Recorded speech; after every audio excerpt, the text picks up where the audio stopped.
Hey guys, welcome back to Father and Son Investing. We're going to talk today about something you may have seen in the news related to United Healthcare as well as Anthem, and how might this affect Clover Health.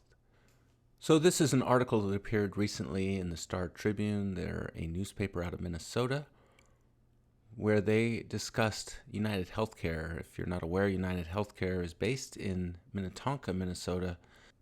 The headline says, Feds penalize United Healthcare plans for underspending premiums on medical care for seniors.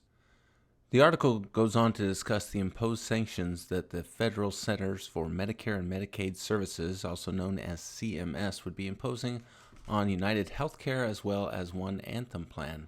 Now, this does not apply to all United Healthcare plans, nor to all Anthem plans, but specific ones. And those operate in Arkansas, New Mexico, and 4 states in the Midwest, specifically Missouri, Kansas, Nebraska, and Iowa. Now, the Anthem plan that's being affected is operating out of Puerto Rico. It is MMM Healthcare, which was recently acquired by Anthem. This is an example of the letters that were received by these healthcare plans. This one was to New Mexico. This letter goes on to state that the law requires that Medicare Advantage organizations maintain a medical loss ratio, otherwise known as MLR, of at least 85%. What does that mean? It means that these companies have to spend at least 85% of the premiums that they take in from their members. Now, this is not just for 1 year. This is for 3 consecutive years that these companies have not maintained this medical loss ratio requirement. Why is that important? Well, here's United Healthcare's response to their suspension. They say, in a few markets, we were not able to do that because so many of our members deferred going to get care due to COVID-19. However, CMS spells out exactly what the MLR ratios were for the preceding 3 years. And interestingly, these are self-reported MLRs. So, for example, in New Mexico in 2018, it was 78.1%. In 2019, it was 81.4%. And in 2020, they missed it by 0.1%. They were at 84.9%. And that didn't matter. CMS is going to suspend them anyway. So United Healthcare's response that due to COVID, they were not able to meet the MLR requirement doesn't quite hold water, since they had 2 previous years before that to meet that requirement. Now, the suspension for these entities is going to last from January 1, 2022 through December 1, 2022.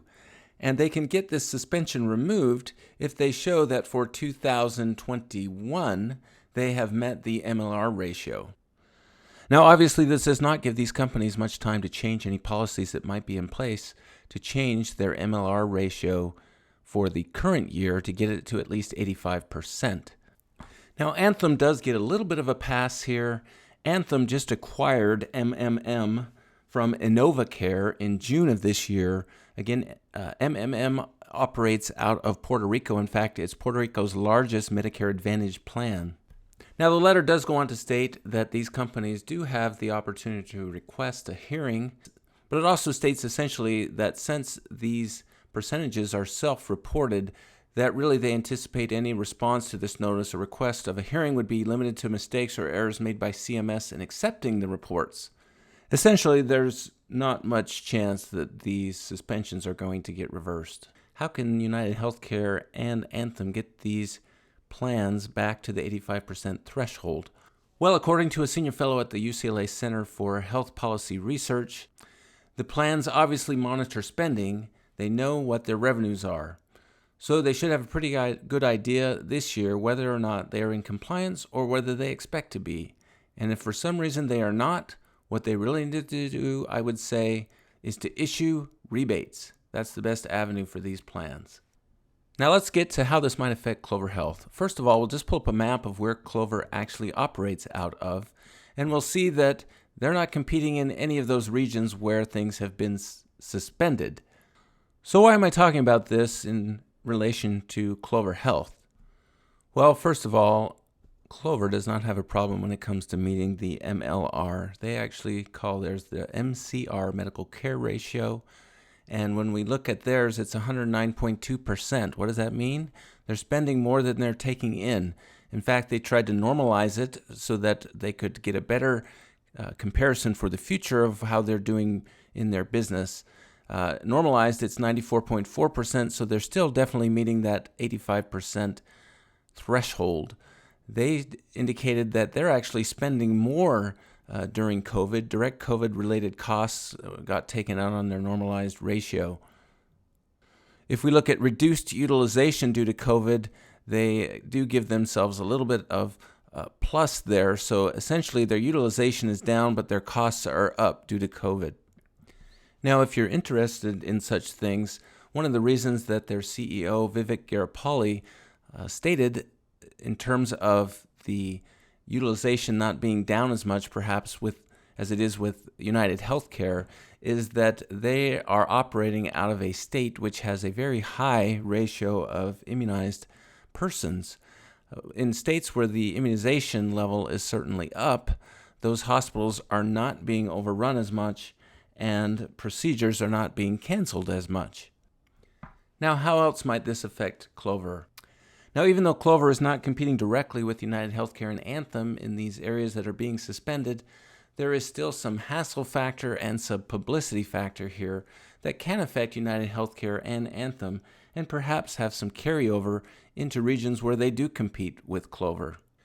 Now, that's important because as this article details, for the enrollment period for 2021, remember that ended back in the fall of 2020, more consumers were choosing Medicare Advantage plans because of the benefits provided for COVID-19 as well as for telehealth.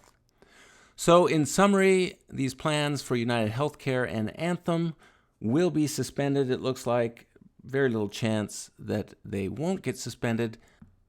In fact, CMS notes that the statute does not provide any discretion in the imposition of enrollment sanctions described in this notice. Number two, they don't have much time to change things for the following year, so probably their best bet will be to issue rebates to their members. Number four, while Clover Health is not necessarily competing in these markets that are being suspended, the publicity and hassle factor related to these suspensions could help increase business for Clover Health. And number five, Clover Health is operating mostly out of New Jersey, where there is a high vaccination rate to COVID, and therefore utilization of services is not affecting them as much as it might be with other entities. If this was useful information for you, please go ahead and give us a thumbs up. We really need that for the YouTube algorithm. And until next time, enjoy your investing.